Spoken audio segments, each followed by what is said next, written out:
Okay, maayong haadlaw sa tanan, no? Sa atoang mga ah, subscriber sa YouTube channel nato. Maayong adlaw, maayong gabi, maayong bisag unsang orasan, no? Makita ninyo kining ako ang pagwali din sa Facebook or sa YouTube channel nato, no? Maayong adlaw diha ninyong tanan, no? Ako ning gibutang sa kamot sa Dios kung unsang oras maukban ninyo sa ato ang YouTube account. Nga akong i-shout out ang atong mga viewers o subscriber, no, sa atong YouTube channel, labi na sa akong mga higala sa mga OFW, especially ni Art, no, Glenn Buhian, no, sa tanan na to nga mga subscriber sa atong YouTube channel. Pasalamat ko ninyo tungod sa inyo ang mga pag-subscribe. Nalipay ko nga nakakita mo sa ako ang pag-explain din sa pulong sa Dios, no. So di ko maglangan niatan ini nga oras alang sa pagtuon sa pulong sa Dios. So ninigtag na atong isgutan karon ang gisulti sa Bible mahitungod sa unsa gyud ang church, kinsa gyud ang magtutukod sa church. So muna yung atong isgutan karon, kanus-an natukod ang church according sa Bible. Muna nga to ang i-explain karon, no? So dinita sa Biblia magahisgot kita sa kinsay nagtukod sa church, kinsay magtutukod sa church. Sa New Testament usara gyud ang nagtukod sa church. Kadtong church nga gitukod ni Kristo, no? Si Kristo ang nagtukod sa church. O nga ang word nga church gikan kana sa Griego nga pinulongan nga ecclesia, no? Ecclesia, from the Greek word ecclesia. O kung imong sabto ng ecclesia, kung imo nang i-translate pagbalik sa English, ang meaning ana gitawag siya called out for the specific purpose. So unsa gani ang church? Called out for the specific purpose. So gitawag alang sa gitawag alang sa espesyal nga katuyuan. Muna siya ang meaning sa church, no? So makita na to dinhi, mabasa ta ni sa Matthew chapter 4, no? Matthew chapter 4 verse number 18 to 20. So kini nga mao nga unang libro sa New Testament, ang nagsulat ani si Levi, nga sa dihang gihimo na siya nga tinun-an ni Jesus, ginganlan siya Matthew. So usa siya ka tax collector. Ang before siya nahimong Matthew, before siya nahimong disciple ni Jesus Christ, ang iyang pangalan si Levi. Sa dihang gitawag na siya sa Ginoo, gitawag siya og Matthew. Isulat kini ni Matthew approximately na sa 50 AD, no? 50 AD. Now, unsay gisulti ni Jesus Christ mahitungod sa church. So ang church gitukod mga 28 AD. 28 AD o sa pagka 50 AD gisulat ni Matthew ang the book of Matthew. Mato pa sa Bible sa verse 18, ingon siya, "And Jesus walking by the sea of Galilee saw two brethren, Simon called Peter and Andrew his brother, casting a net into the sea, for they were fishers," no? So Christ nakakita siya og duha ka managsuon nga dito sa Galilea. Then unsa may gibuhat ani niya, 19, "And he said unto them," si Christ na, And he said unto them, Follow me, and I will make you fishers of men. So diha na to makita no nga gitawag ni Jesus Christ si Andro o si Pedro. So diha nagsugod ang church, diha nahimugso ang church, diha nagfunction ang church, na develop ang church. Kay ang meaning sa church lagi sa iglesia sa Griego ecclesia means called out. So kano sa nagsugod ang church panahon nga gitawag si Pedro o si Andro o si James o si John nga anak ni Zebedeo. In verse 9:20 ingon siya, and they so straightly left their needs and follow him. So diha nagsugod ang church, di ba? So ang church gitukod ni Kristo panahon nga iyang gipanagtawag ang mga disciples niya, no? Sa ilahang pagpanagat, ilang gibiyaan tungod kay sunod sa tawag sa Ginoo.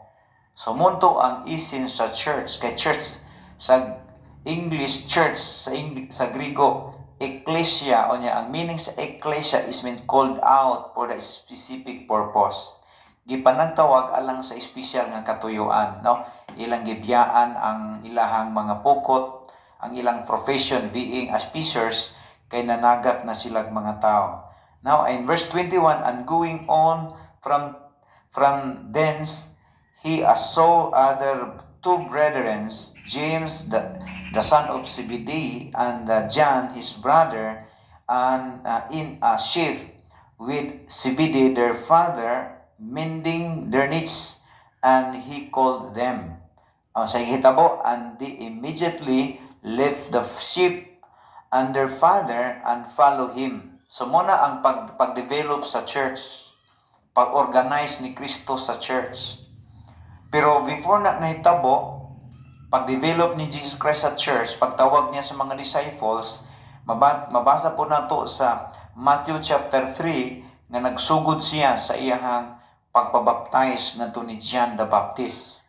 Then sa chapter 4, sa atong gibasa niya, muputo ang iyang pagfast within 40 days and 40 nights. Then after that, sa iyang fasting, dito dayon siya nagtawag, nag-organize sa church, mga higala. So muna ang atong makita, o unsay pangalan sa iglesia nga si Kristo ang magtukod, o siyempre kay si Kristo nagpabautismo ngadto ni John the Baptist, dita magduha-duha nga Baptist ang pangalan sa church nga gitukod ni Kristo. Pero ang Baptist dili makaluwas, pero ang manluluwas ani kadtong nag-organize sa church nga mao si Jesus Christ. So natubag naman tingali nato ang mga nasabtan naman tingin nato unsa ang church. So pangutana, ang church ba nga gitukod ni Kristo, unsa man ni sila? Gitawag sila og unang mga apostoles, gitawag sila og mga disciples.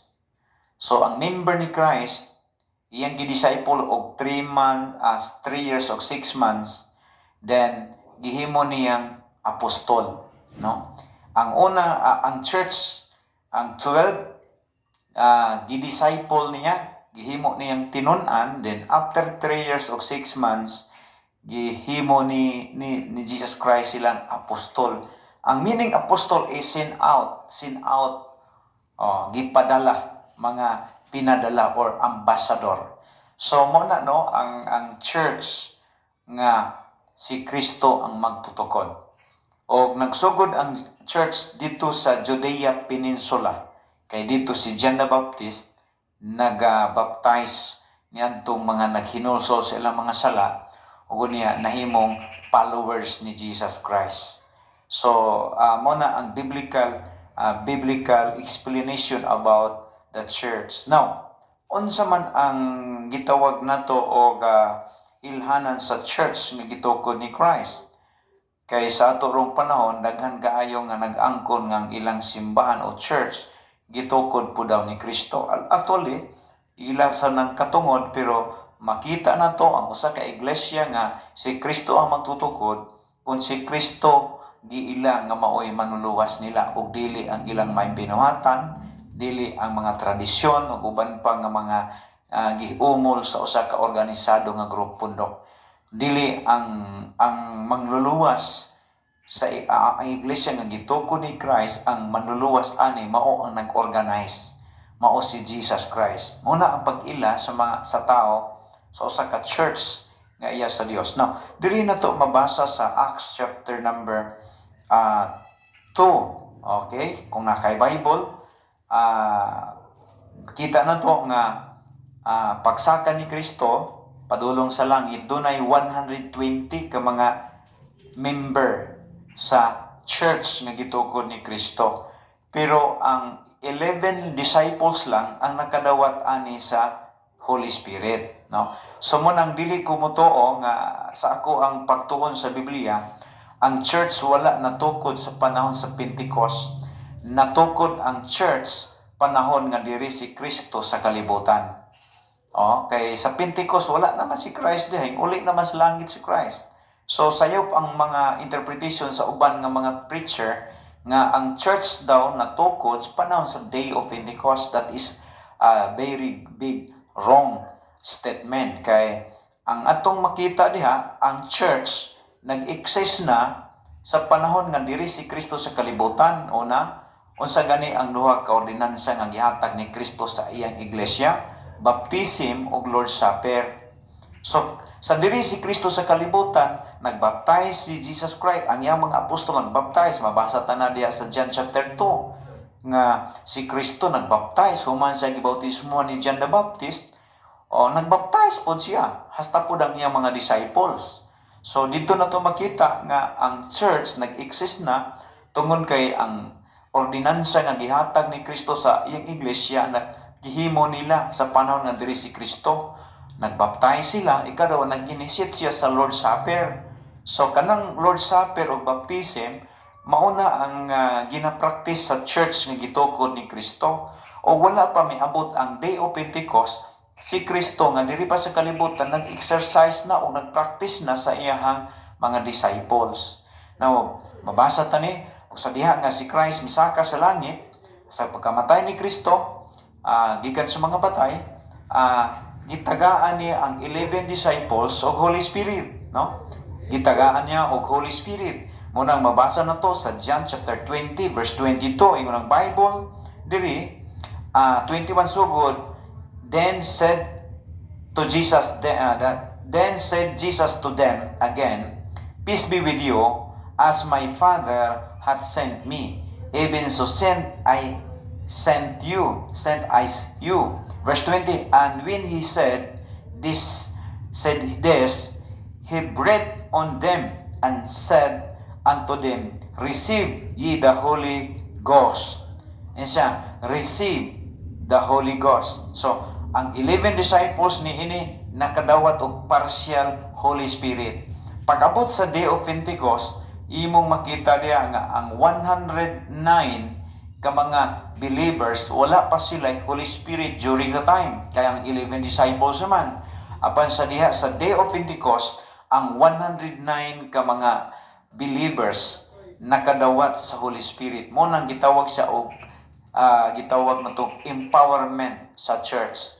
So muna mga higala ako nakita dinhi nga ang church diay wa natukod sa Day of Pentecost, natukod nga diri pa si Kristo sa kalibutan, no? O sa panahon sa Day of Pentecost, empowerment na lang sa church nga ang tanang mga magtotoo, ang tanang nabautismuhan sa tubig sa panahon nga diri sa kalibutan pa si Kristo, pagsaka ni Kristo sa langit, usa pa tong panahon na nga nabautismuhan sila sa Espiritu Santo. O kinig gisulti ni Jesus Christ diya sa John 15 nga kinahanglan nga ang anak sa tao mauli sa langit aron nga ang manlalaban nga maong Espiritu Santo sa kamaturan mupuli diri sa kalibutan. Og ang tanan nga nagdawat ni Ginoong Kristo gikan atong panahon sa pag-empowerment sa church sa panahon sa Day of Pentecost, gikan atog hangtod sa atong kapanahonan karon, ang Holy Spirit available sa tanan nga mga tao nga modawat ug maghinulsol sa ilang mga sala ug mosalig ni Ginoong Kristo. Mabatunan usab nila ang Espiritu Santo ug makabaton sila sa gitawag og opportunity nga makaadto sa langit. So muna mga higala nga to makita dinhi unya kung imong mabasa sa 47 sa Acts chapter 2 verse 47, makita na to ang church nga gitukod ni Kristo na nila ang gitawag praising God, ang ilang practices. Sa verse 47 sa praising God, ang church di ay nga gitukod ni Christ, expose sa gitawag pagsimba sa Dios, pagsimba, pagdaig sa Dios, mato praising God, no? Ang ilahang kinabuhi naa sa pagsimba o pagpadayag sa ilahang agugma ngadto sa ilahang manluluwas. O yung pa and having favor with all people, no? O nakakuha sa simpatiya sa daghang mga tao. Ingon siya, and that the Lord, and the Lord added to the church daily such as I should be saved. So gidugangan dahil sa Ginoo mga higala ang pundok sa mga luwas, pundok sa ang church, gidugangan sila sa Ginoo. Muna nga ang church nga iya sa Ginoo ang mudugang ani dili tao kundi dili Ginoo. Nanuman ingon siya kay siya man ang mudugang sa church dili such as should be saved. Kadtong mga naluwas gidugang sa iglesia. So muna nga ang ilhanan sa church nga iya sa Ginoo pundok sa mga tao nga naluwas na. O nga ang iglesia gani nga dili gani luwas, iglesia kana sa tao. Kaya ang iglesia nga iya sa Ginoo gisulti sa Biblia, iglesia gitawag sa luwas. Giklaro na sa Ephesians nga matud pa sa Ephesians mga higala nga ang church diha sa Ephesians chapter 1 verse 22 ingon diha sa verse number 20 verse 22 siya, and was known by peace unto the church of Judea which were in Galatian man din eh. So dato sa basahon mga igala sa there is Ephesians 1 verse number 20. The Bible says which he wrote in Christ when he raised him from the dead and set him at his own right hand of the heavenly places. Siya for above all principalities, the power and might and dominions, and every name that is named, not only his world, but also in which is to come. Verse number 22, and hath put all things under feet, and give him to be the head over all things to the church, which is the body, the fullness of him that filleth in all. So, klaro kayo nga, ang church niya, giulagway ni Kristo og iyang lawas, no? So ingon ana ang iglesia nga kaya ang iglesia pundok man sa mga tao nga nagtuo nga sila naluwas na pinaagi sa kamatayon sa ilang manluluwas o Ginoo. So mo kini ang atong nakuha nga pagtulon-an karon nga niining mga orasa maka-identify kita og mismo ikaw nasayon ka kung unsa karon ang gituohan og imong gisandigan sa imong pagtuo. Ikaw mismo, kay ikaw man ang nasayod kung kinsay imong manluluwas. Ang maayo bang binuhatan nimo? Ang imo bang relihiyon? So, mo man ay posible nga gibarugan, gikuptan sa tao karon. Pero ang iglesia di ay, ang gitukod ni Kristo o pundok sa mga gitukod ni Kristo, nagtuo na nga sila giluwas ni Kristo, pinaagi sa iyang kamatayon sa Krus Kalbaryo, 2021 na ang milabay, nagpakamatay si Kristo, alang kanimo o kanako. Ug sa diha nga dawato nimo kini nga kamaturan nga siya day ang manluluwas nimo, giklaro sa Biblia nga ikaw mahimong membro sa usa ka pundok nga iya sa Ginoo. So mo ni ang mga lig-on nga kamaturan nga atong makuha diri sa pulong sa Ginoo mga higala. Ug I hope and pray nga niining mao nga atong video nga atong gihimo karon para sa inyo makatag kini og dugang kasayuran, dugang kaligon sa pagsuta sa imong kaugalingon kung unsa ang imong relasyon karon sa imuhang gialagaran nga Dios. Higala, di pa ulahi ang tanan. Pwede pa nga mausab ang imuhang mga panghuna-huna ug ang Biblia mao lamang ang makahimo sa pag-usab nini. Usa ka panultir nga nagaingon, ang usa ka barko nga nagdagan, naglawig nga naa sa tunga sa lawad, pwede pang mausab ang direksyon kon kini masayop man. Pero kung ang usa ka barko kumupundo na sa pantalan, bisan unsaon og lubag sa kapitan sa iyang timon, dili na gid mausab ang maong direksyon. Abuti pasabot mangingala, mintras nga buhi ka, pwede pa nga usbon nimo ang imong pagtuo pinagi sa pulong sa Ginoo.